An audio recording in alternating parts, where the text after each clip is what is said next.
Derek Dougan, the man in trouble, the man sent off last week. Today, in the big match, Derek Dougan talks about discipline in football.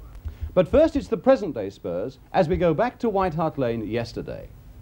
Spurs against Wolves, and for Spurs it presented the chance to avenge an earlier defeat in the League Cup. Their team is a surprise one. Roger Morgan is asked to be dropped because his confidence has gone. Jimmy Pearce is the substitute, and there's another chance for Dennis Bond at 10, while at 11, Steve Perryman, a 17-year-old, keeps his place.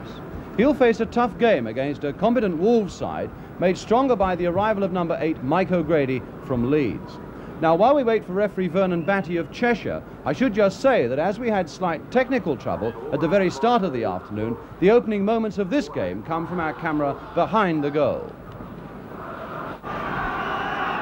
So Spurs kick off in the white, defending the goal to our right. Wolves, and of course their old gold with black shorts. Both sides struggling to find a bit of form. Mullery for Spurs, and just over! A very positive break indeed by Alan Mullery in the opening seconds.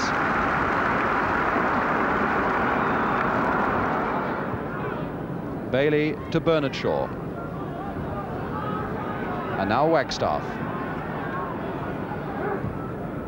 Again, this long one looking for Dougan, and Dougan getting in. And Dougan indeed not very happy to have been pulled up for that one. Very significant indeed how he got above Mike England, though.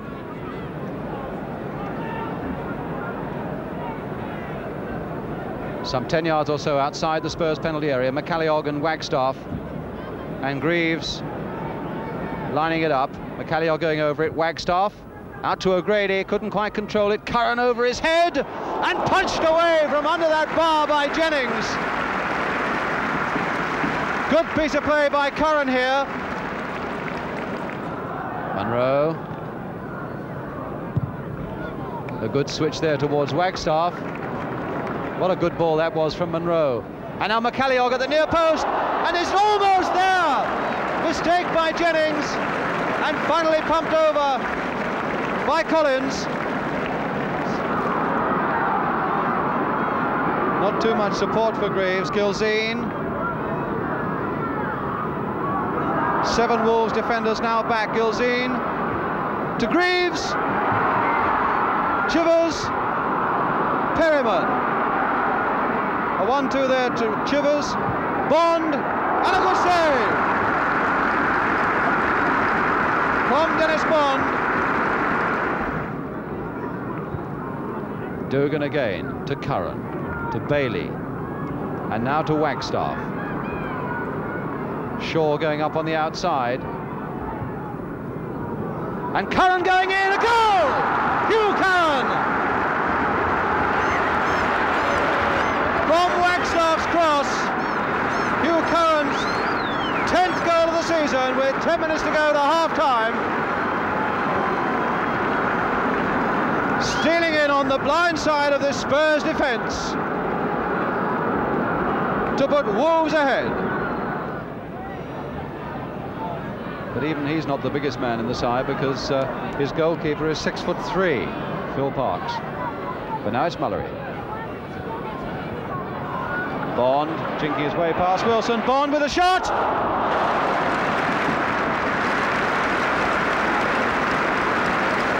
Did well there, Bond. And so it's Dennis Bond with the corner for Spurs.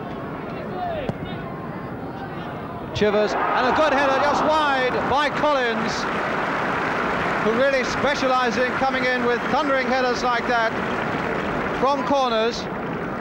Scored a couple of times already this season for Tottenham. Want. Gilzine. Chivers. Gilzine again.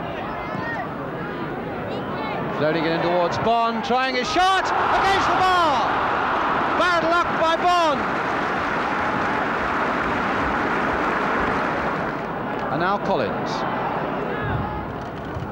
Bailey. Bond.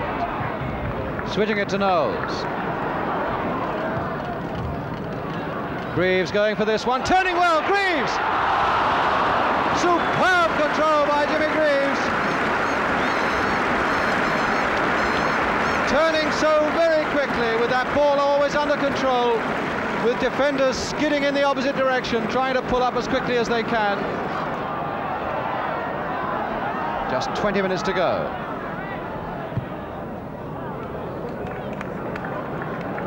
Knowles. Greaves waiting for this one. And it's come through to Greaves. Almost there, and no one quite to push it home. Both Gilzean and Chivers. Mullery. Perriman over on the left. And Spurs with something like 5 minutes left now to get this equaliser. Perriman. Greaves. Chivers.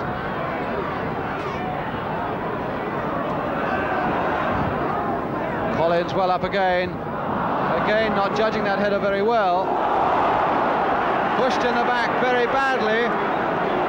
Spurs, I think, hopefully expecting a penalty, and certainly Mullery has gone to remonstrate with referee Batty.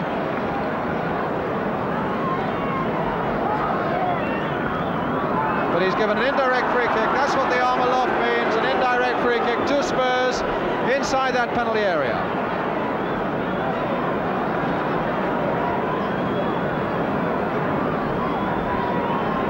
Bond is going to take it. Only 2 men in the wall, of course, from an angle as narrow as this one. Bond to float it. England steaming in. Now Perriman. Perriman. Oh, and that seemed to swerve as well, because Parks grabbed that one at the last moment. Dougan. Of course, it always means that players with the skill of Dougan and the pace of Wagstaff can strike back very quickly, but here's a chance perhaps for Greaves. Turning on it, and a great save by Parks. That was Greaves almost making the equaliser out of a nothing situation. So Spurs are beaten again. And I'm sure thousands of their fans left White Hart Lane pretty disillusioned with Spurs' performance yesterday, but I just wish that they had been with me in a darkened and a deserted Spurs car park late into the evening with manager Bill Nicholson, when he emphasised again and again his great determination to put this club back on its feet firmly in a playing sense. Today I'm sure he spent checking on players who might be available to him, because I know that Bill Nicholson realises that he must have new blood at White Hart Lane. Indeed, I mean, England's job was to look after Dougan, obviously, and Collins was looking after Curran, and it was Curran, of course, who scored the all-important goal for Wolves. Yes, it was, and I think, I mean, to be fair to Collins, he played with a bad gash in his head, and there was blood all over his shirt the whole of the game. But in this particular moment, as this Wolves move develops, it's a very good move. Bailey sticks it out first time to Wagstaff, bit of running from the full-back round the outside there, and Wagstaff hits a perfect crossover. The dummy up the line there, he ignores it, crosses over. Now you just watch the Spurs defence here. There's Collins, who's turned.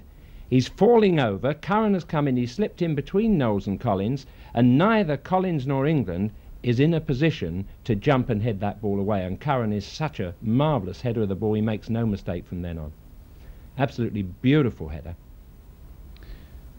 And indeed, Curran, we learn in the last hour or so, in fact at 2 o'clock, was included in the Scottish 22 for this World Cup game against Germany, the all-important one in Hamburg in about 10 days' time. So Curran obviously very much a man in form. And talking of running power, of course, this was something that Wolves had plenty of yesterday. Absolutely. Well, it was the main ingredient to their game. They all worked for each other right through the game. And even a defender, Bernard Shaw, played a wonderful part in creating this terrific goal. He overlapped an unselfish run. Curran gets a touch at it there. Now watch as he comes steaming up on the outside of Wagstaff here. And as he comes running up, you'll notice he indicates to Wagstaff, don't give it to me, cross it. And that resulted in that beautiful headed goal. The one thing that Spurs needed yesterday and will need every week to the end of the season. So Jimmy Hill then, putting his finger on the troubles at Tottenham. And talking of troubles, a man who's got plenty of them these days, of course, is Derek Dougan, the man who was sent off in the game against Everton at Molineux last weekend. The activity of the FA Disciplinary Committee this week, where 2 players were suspended for 8 weeks, obviously must have Derek Dougan worried. After yesterday's game at White Hart Lane, Jimmy Hill spoke to Dougan and asked him what his feelings were about the state of discipline in the game today. No, I think, you know, I've been caught up with this, Jimmy. I think that there's an awful lot of pressures in the game, and I can understand that the referees, are getting blamed, and I'm getting blamed, and players are getting blamed. I find that I've been unfortunate, but I think that all Couldn't you stop it? I mean, you've got one player who's gone out of the game because he wouldn't swear, and you may go out for a period anyway because you did swear. Well, it's like this. If you're driving down the street and you're on the main road and somebody drives out of the side road and you brake rather quickly, I mean, you can say something in the heat of the moment you don't really mean. You don't mean it personally. And I find that I possibly was caught up into this. I mean, we were 2-1 down at the time. We were pressing hard. We were out of the game in the first half. We came back into the second half, and I thought that we were caught up with this pressure, and I felt that I was challenging Colin Harvey, and unfortunately, I mean, everyone says that this is irresponsible behaviour. I don't think this is, but I think that it was just that I wanted to get the ball, and unfortunately the linesman gave a decision I thought was against me and was unfair, and I said something that this is. But you're a senior, you've been playing the game a long time now. Yes. You realise that not referees are after you, but you realise you have something of a reputation, not the only one in the game. Yes. Now, don't you have to be doubly careful and make sure that you bite your tongue or you turn and swear at somebody else and not the linesman or the referee? Well, at the start of the season my tongue was about 10 inches long. Now it's only 3 inches long, so I'm biting enough.